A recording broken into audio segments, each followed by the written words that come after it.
오늘은 어린이 주일입니다. 가정의 달의 첫 번째 주일을 어린이 주일이라 말하죠. 이 자리에 어린이가 없어도 어린이 주일이고요. 가끔 남편을 자기 큰아들 같다고 말씀하시는 분들이 계시던데 아들 같은 남편이 계실지 모르지만 어린이는 없는 이 자리라도 어린이 주일입니다. 이 자리에는 부모로서 자녀를 길러오신 분들도 계시는가 하면 사실 결혼한 지 얼마 안 되신 분들도 결혼도 아직 안 하신 분들도 계시죠. 하지만 이 자리에 결혼을 안 한 분들까지도 계신다고 하지만 결혼하기에 당장 어린 나이이신 분은 한 분도 안 계시고요. 결혼해서 당장 아이를 낳아서 부모가 되기에 어린 나이이신 분들도 한 분도 안 계십니다. 최근에 이혼 프로그램을 봤더니 저보다 두세 살, 세네 살 어린 사람들이 벌써 이혼에 대한 고민까지 하는 결혼 몇 년 차에 이혼에 대한 프로그램까지 나오는 그런 모습도 보게 되더라고요. 그래서 오늘 이 자리에서는 자녀 교육에 대한 말씀을 함께 드리려고 합니다. 각자의 처지와 상황은 다르지만 각자에게 맞게 오늘도 말씀하시는 은혜가 여러분들에게 가득하셨으면 좋겠습니다. 최근에 논란이 된 뉴스가 하나 있는데 들어보셨는지 모르겠습니다. 전국의 학교 중에 점심시간에 축구를 금지하는 학교가 300개가 된다라는 뉴스였습니다. 안전사고 책임과 학부모의 민원 때문에 학교 측에서 아예 운동장에서 뛰어노는 그 자체를 금지했다라는 내용이었어요. 축구만 문제가 아니라고 합니다. 왜 우리의 길을 죽이냐는 민원들이 많아서 운동회를 실시하지 못하고 상 안 받은 사람은 기가 죽는다고 상장을 주지 않는 문화가 학교 안에 생기고 있다고 합니다.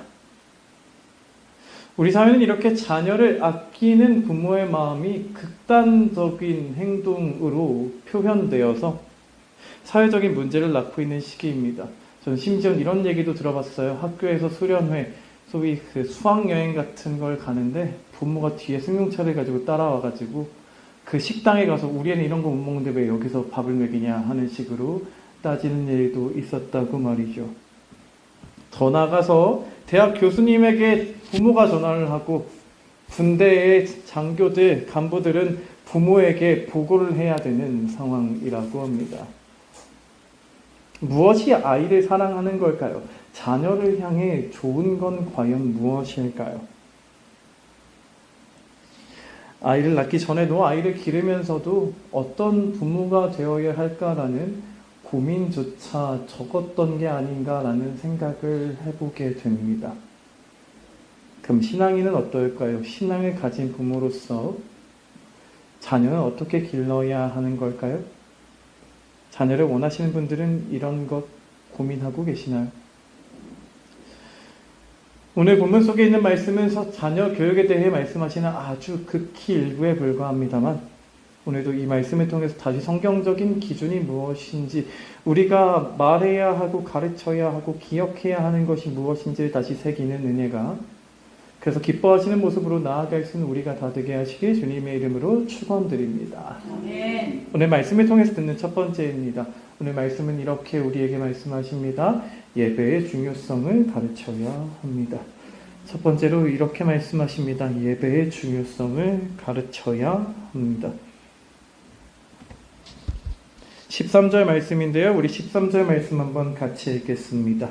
우리 13절 말씀 같이 한번 읽도록 하겠습니다. 13절 같이 읽겠습니다. 내가 그의 집을 영원토록 심판하겠다고 그에게 말한 것은 그가 아는 죄악 때문이니 이는 그가 자기의 아들들이 저주를 자청하되 금하지 아니하였음이니라. 아멘. 오늘 본문에는 엘리의 두 아들이 주인공과 같이 나왔다고 할 수 있습니다. 엘리의 두 아들의 이름은 무엇이었죠? 홈리와 비느하스라는 이름이었죠. 홈리와 비느하스는 제사장입니다. 제사장이라면 누구의 후손이라는 거죠? 아론의 후손이죠. 네. 아론의 후손이 제사장이 될 수 있었고 그 형제들 중에 대제사장이 되는 사람이 있었습니다. 그러니까 홈리와 비느하스는 핏줄로부터 태어날 때부터 특별한 은혜를 받고 태어난 사람들이다라는 겁니다. 제사장이란 특별한 자리에 있었지만 이들은 잘못을 했습니다. 성경이 앞 2장, 본문 앞에 있는 2장에서 기록하시고 있는 두 가지 잘못이 있는데요. 그 잘못은 이런 것이었습니다. 사람들이 드린 제물 중에 제사장이 받을 수 있는 부분은 특정한 부분이었습니다. 예를 들어 가슴살, 오른쪽 뒷다리 같은 특정한 부분만 받을 수 있었는데 이 두 제사장은 자기 마음대로 골라 먹었습니다. 그리고 하나님께 먼저 불로 태워드리는 것이 우선된 일이었는데 불로 태우기 전에 내가 생고기를 가져가겠다라고 말하면서 제물을 가져가던 사람들이었습니다. 이런 것들이 제사와 제물을 무시하는 행동이었다라고 말씀하시는 것이고 오늘날로 표현하면 예배를 무시하는 것이죠. 홈리와 비느하스가 제사, 그러니까 제물로 하나님 앞에 영광을 올려드리는 그 일 자체를 담당하는 제사장이었으나 제사와 그 제물 자체를 다 무시했을 때 하나님께서는 이런 죄를 지은 두 사람을 향해서 오늘 본문에서 13절에 이렇게 말씀하십니다. 13절에 이렇게 기록되어 있지. 자기의 아들들이 저주를 자청했다. 성경에서 이런 표현 보신 적 있으신가요? 저주를 자청했다. 아마 보신 적 없으실 겁니다. 이곳에만 사용된 특별한 표현이거든요. 제사와 제물을 무시하는 것, 그러니까 쉽게 말해서 예배를 무시하는 것이 스스로 저주를 자청하는 죄다라고 표현하고 계시는 겁니다. 수많은 죄가 있는데 그 중에서도 예배를 무시하는 죄에 대해서 무서운 표현을 하시는 거죠. 예배를 무시하면 그건 스스로 저주를 자청하는 것, 내가 저주를 불러오는 거다라고 구분하심으로 말입니다. 하나님은 왜 이걸 그렇게 특별하게 싫어하신다고 말씀하신 걸까요? 왜냐하면 제사와 제물을 드리는 모습 속에 그 사람이 하나님을 어떻게 생각하는가가 드러나기 때문입니다. 홈리와 비느하스가 제사장이었음에도 제사와 제물을 무시했던 건 그 마음으로 하나님을 우습게 여겼기 때문입니다. 하나님을 우습게 여겼기 때문에 제사와 제물을 무시했던 겁니다. 그래서 그 마음에 하나님을 우습게 여김을 보셨던 하나님은 이 사람들을 결국 무서운 저주를 받아 죽게 만드십니다. 여러분, 저는 사람이 남의 말을 잘 안 듣는다고 생각합니다. 누군가가 이야기했을 때 남의 말을 별로 듣고 싶지 않아 하는 존재라고 생각해요. 남이 걱정되어서 술, 담배는 몸에 좋지 않지 않냐? 그런 건 좀 하지 마라. 밥은 제때제때 잘 챙겨 먹어라. 단 음식, 가공 음식 그런 거 별로 좋지 않으니까 많이 먹으면 안 된다. 이런 말 할 수 있을 텐데요. 그런 나를 걱정해주는 말이라고 해도 사람은 별로 듣고 싶지 않아 한다고 생각합니다. 사람은 그렇게 듣고 싶지 않아 하는 존재인데 그렇게 안 듣다가 내가 그 말을 들었어야 되는데 라고 깨달아 알게 되는 순간이 온다고 생각합니다. 그 말을 안 들었다가 직접 어떤 결과가 나타났을 때요. 술, 담배를 하지 말라 그랬었는데 그걸로 인해서 병이 오고 어떤 문제가 생겼는데 그게 내가 했던 행동 때문이었는데 그걸 누가 말했었는데 내가 고치지 않았을 때 그때가 돼서야 내가 이걸 하지 말았어야 되는데 하고 깨닫게 된다고 생각합니다. 그 전에는 안 듣는 게 태반이라고 생각해요. 야, 술, 담배 하는 사람들 얼마나 많은지 아냐. 야, 담배 피고도 100살 넘게 산 할아버지도 있다더라.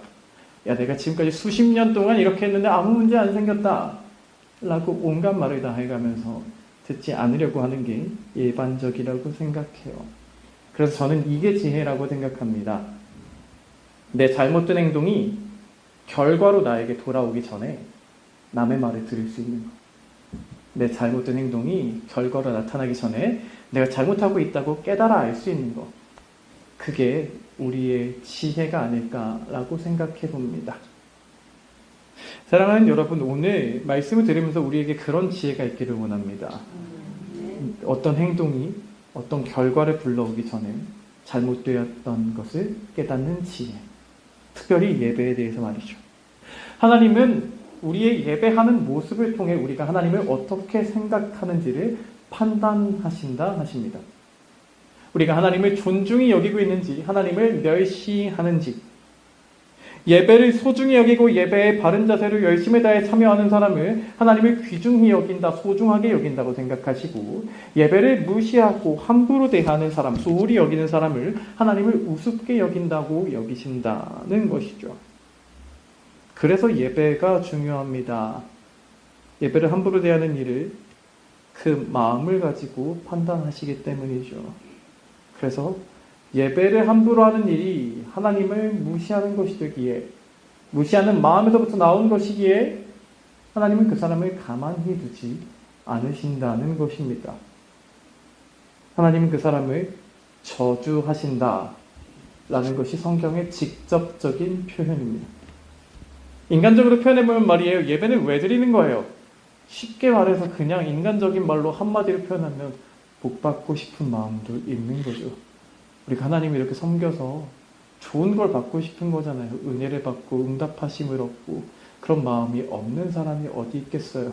물론 그것만이 전부가 되어서는 안 된다라고 얘기하는 것일 뿐이지, 성경은 또 분명히 신앙으로 나아갔을 때 주시는 복을 약속하고 계시지 않습니까?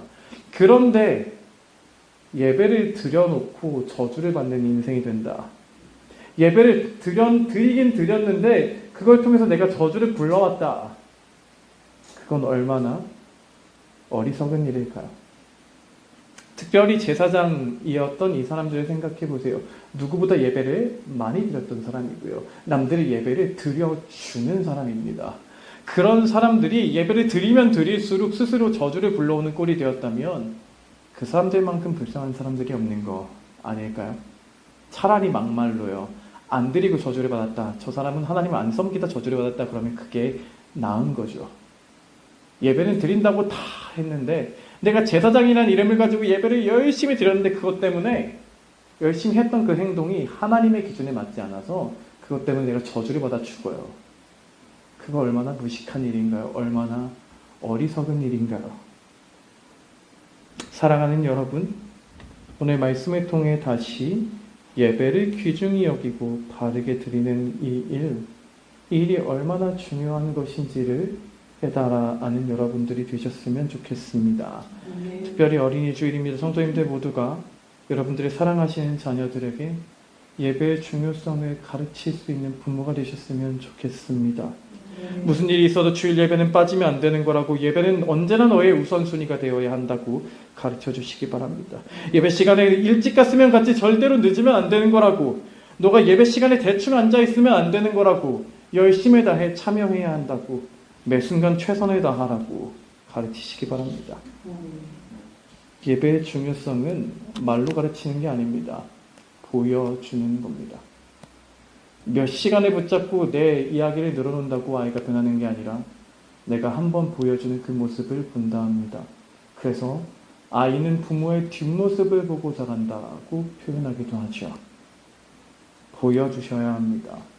무슨 일이 있어도 내가 예배를 우선하는 것을, 무슨 일이 있어도 내가 예배에 최선을 다하는 모습을, 무슨 일이 있어도 내가 예배에 열심을 다하는 모습을, 소중히 여기는 그 태도를 보여주셔야 합니다. 그렇게 하지 않으면 하나님의 저주를 받는 인생밖에 될 수 없기 때문에, 예배의 자리에 그저 참여한다고 되는 것이 아니기 때문입니다. 더 나아가서 천국은 예배하는 곳입니다. 예배하는 사람이 되지 못하면 천국에 갈 자격이 없어지는 거고요. 예배를 즐거워하지 않는 사람이 예배 시간에 어떤 다른 일을 할 자격이 있다고 생각하십니까? 오늘 제사장, 예배를 무시하는 제사장은 제사장이라 이름하기에 사실 합당하지 않은 사람이라고밖에 할 수 없는 것처럼, 예배를 기뻐하지 않는 사람이 예배를 인도해도 될까요? 예배가 재미없는 사람이 말씀을 전해도 될까요? 예배가 재미없는 사람이 찬양에 반주하고 찬양을 한다고 어떤 걸 특별한 역할을 맡아도 되는 걸까요?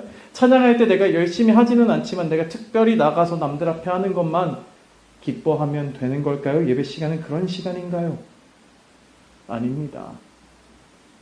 예배를 내가 존중히 여기고 소중히 여기지 않는 사람은 그 어떤 일에 합당하지 않으며 예배함을 기뻐하지 않는 사람은 영원히 예배하는 그 장소에 가도 기뻐할 수 없는 겁니다.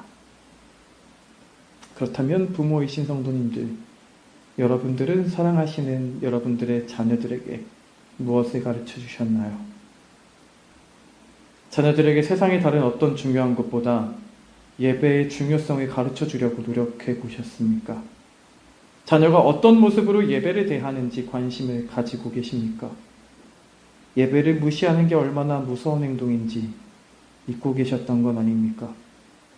자녀에게 내가 올바르게 예배하는 모습을 보여주셨습니까? 앞으로 부모가 되실 성도님들, 여러분들은 예배의 중요성을 배우셨습니까? 예배가 얼마나 중요한지 말이 아니라 행동으로 보여줄 수 있을 만큼 성숙한 신앙의 모습이 여러분들에게 있으십니까?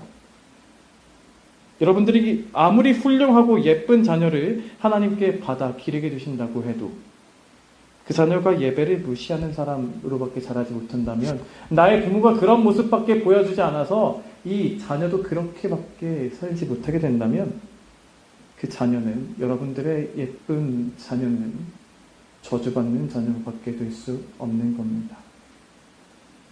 사랑하는 성도님들, 이 자리에서 다시 한번 올바른 가치가 무엇인지 기억하시기 바랍니다. 예배함이 얼마나 중요한지 다시 깊이 새기시기 바랍니다. 그래서 예배의 중요성을 가르쳐 줄 수 있는 한 사람으로 그렇게 서시기를 주님의 이름으로 축원드립니다. 오늘 말씀을 통해 듣는 또 한 가지입니다. 두 번째로, 신앙적인 잘못에는 엄하게 가르칠 수 있어야 한다고 말씀하십니다.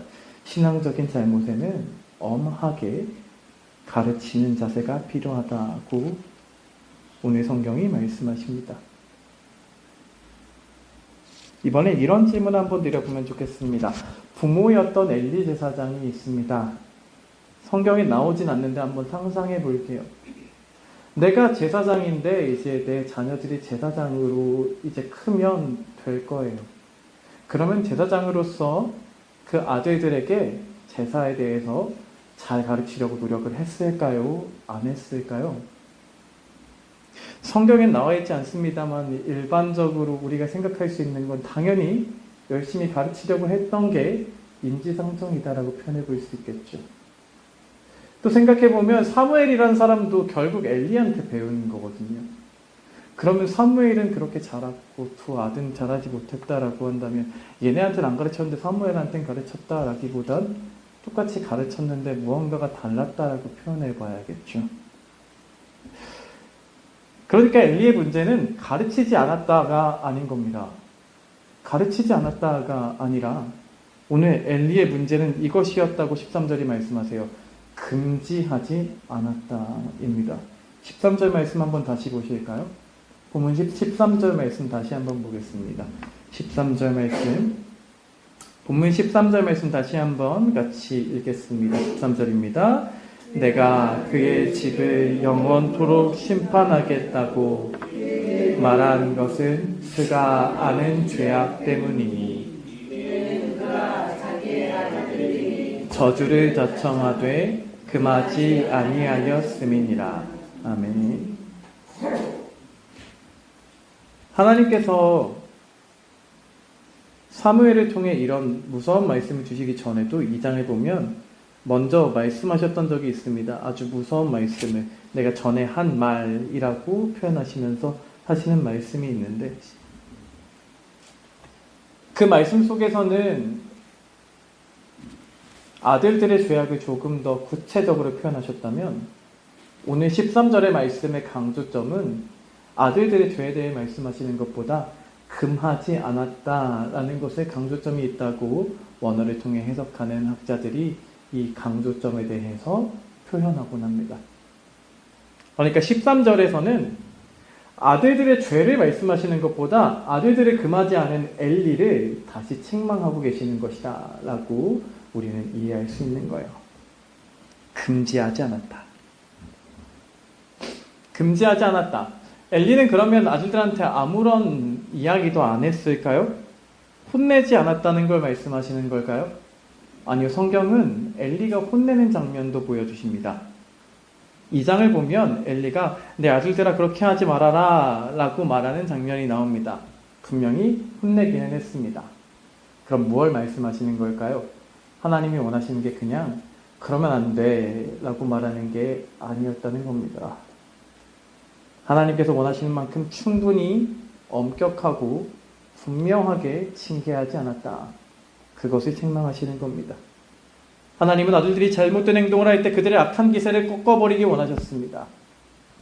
분명하고 엄격하게 죄를 지적하고 꾸짖고 징계하고 그들이 바르게 서지 못한다면 제사장의 직분을 파면해서라도 그들을 엄격하게 다스리기를 원하셨다고 표현해 볼 수 있는 겁니다.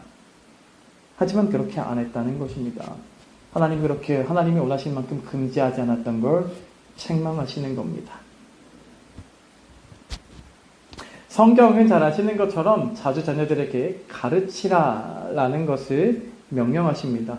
부모로서 가르치라고 말씀하시는 그 말씀은 유명한 말씀에 이런 게 있죠.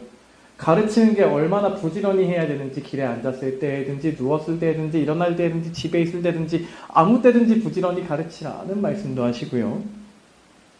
가르치는 건 단순히 지식적인 전달을 의미하는 것이 아님을 또 말씀하십니다. 단순히 무엇을 말하는 것만이 아니라 잘못했을 때는 무섭고 단호하고 엄격하게 징계할 것을 성경은 말씀하십니다. 세상은 점점 더 왜 우리 아이 길을 죽이느냐라고 말하며 엄격한 가르침에 대해서 그것이 올바른 기준이 아닌 것처럼까지 표현하곤 합니다만 성경은 말씀의 기준에 위배되는 잘못을 했을 때는 엄하게 가르치는 부모의 태도에 대해서 무섭도록 강조하십니다. 심지어 이런 말씀까지 하세요. 읽어본 적 있으신가요? 채찍으로 그를 때릴지라도 그가 죽지 아니하리라 라는 말씀까지 하십니다. 채찍으로 때려도 죽지 않을 거니까 때려서 가르치라고 말씀하십니다. 그럼 진짜 채찍을 가지고 때리는 폭력을 권장하시는 걸까요? 아니요, 잘 아시겠지만 그런 건 아닙니다. 다만 필요하다면 그런 무서운 교육이라도 해야 한다고 부모에게 분명히 말씀하신단 말입니다. 그러니까 이런 하나님은 제사장 정도 되는 사람이 예배를 무시했을 때 그걸 그냥 야 그러면 안 돼 아들들아 그러지 말아라 소문이 안 좋구나 라고 말하고 끝나기를 원하지 않으셨단 말입니다. 어떻게 해서든 무섭게 혼내고 꾸짖어서라도 그들을 막아내기를 원하셨습니다. 그렇지만 엘리는 못했다는 겁니다. 왜 그랬을까요? 성경은 그 이유를 이렇게 표현하십니다. 우리 한번 같이 읽어볼까요? 본문 앞에 있는 2장, 본문 앞으로 넘어가서 전장인 2장 29절. 사무엘상 2장 29절 말씀 한번 같이 읽습니다. 사무엘상 2장 29절 같이 읽겠습니다. 너희는 어찌하여 내가 내 처소에서 명령한 내 재물과 예물을 밟으며 내 아들들을 나보다 더 중히 여겨 내 백성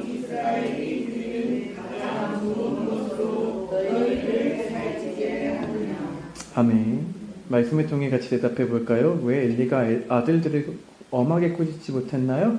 아들들을 하나님보다 더 소중하게 여겨서요. 잘 아시는 사실이겠지만 다시 새기셨으면 좋겠습니다. 부모에게 자녀는 가장 우상이 되기 쉬운 존재입니다. 부모에게 자녀는 가장 우상이 되기 쉬운 존재입니다. 부모로서 자녀를 사랑하는 건 당연한 일이라고 말할 수 있겠죠. 하지만 자녀를 하나님보다 더 사랑하면 그 자녀가 여러분들의 우상입니다. 자녀가 소중해서 엄격하게 꾸짖지 못하신다면 하나님은 너가 나보다 더 자녀를 더 소중히 여기는구나 라고 동일하게 말씀하실 겁니다. 그렇게 되면 여러분들의 자녀가 여러분들의 우상이 되시는 거죠. 사랑하는 여러분들도 엘리처럼 자녀를 소중히 여기는 마음에 혹 잘못인 건 알지만 적당히 넘어간 적 있으신가요? 죄송한 표현입니다만 그렇게 하셨다면 여러분들이 하나님보다 더 자녀를 소중하게 생각했다고 하나님께서 동일하게 말씀하실 겁니다. 엘리가 금지하지 않았을 때 하나님이 그 자녀를 직접 치셨던 것처럼 여러분들이 금지하지 않을 때 하나님이 그 자녀를 직접 치실 것입니다. 여러분들의 자녀를 여러분들의 우상으로 만들지 마시기 바랍니다. 부모로서 자녀를 가르칠 책임을 여러분들에게 주셨음을 잊지 마시기 바랍니다. 그럼 한 번 더 이렇게 생각해 보았으면 좋겠습니다. 13절의 말씀을 오늘 계속해서 반복해서 읽었잖아요. 그런데 여기에 포인트, 강조점이 금하지 않았다에 있다고 했습니다. 그럼 이렇게 한번 상상하고 질문해 볼까요? 만약에 엘리가 그럼 금했으면요? 만약에 엘리가 금했으면 어떤 일이 일어났을까요? 엄격하고 분명하게 혼내는 일을 했다면 어떻게 됐을까요? 우린 이렇게 대답할 수 있습니다. 단언할 수는 없지만 전체적인 신앙적인 관점, 성경의 전체적인 관점을 통해 우리가 볼 때 만약 엘리가 엄하게 징계했다면 하나님께서 직접 이들을 이렇게 무섭게 치시지 않으셨을 거다라고 말할 수 있습니다. 이걸 설명하고 싶어서 여러 가지로 생각해보다가 간단한 예를 준비해봤는데 이걸 듣고 저와 똑같은 생각을 하실지 여전히 걱정입니다만 저와 똑같은 생각을 해주는 분이 계시기를 바라면서 한번 예를 한번 가정해 볼게요. 부모님들과 친척들이 다 같이 모여있는 자리입니다. 거기에 이제 친척들도 형제들도 다 모였어요. 그런데 친척 동생을 보니까 저 다 큰 동생이 성인이 돼서 알만한 걸 다 알만한 사람이 어른들 앞에서 눈살이 찌푸릴 만한 행동을 계속하는 거예요. 주변의 눈치를 보니까 어른들이 다 쟤 왜 저러나 저러고 계시는데 그걸 인지하지 못하고 계속 막대 먹은 소위 잘못된 행동을 하고 있습니다. 그래서 안 되겠다 싶었던 친척 누나가 그 사람에게 와서 어른들이 다 보는 앞에서 그 사람을 뭐라고 하기 시작했습니다. 자, 이런 일이 있다고 생각해 볼게요. 여기서 이제 중요한데요. 저와 똑같은 생각을 하실런지 모르겠어요. 이 누나는 왜 이 동생을, 다 큰 동생인데 어른들이 보는 앞에서가 아니라 조용히 따로 불러서 말할 수도 있는 걸 왜 어른들이 다 보고 있는 앞에서 그냥 말했을까요? 저와 마음이 통해 주실 김은근 집사님? 왜 그랬을까요? 왜 그런 걸까요?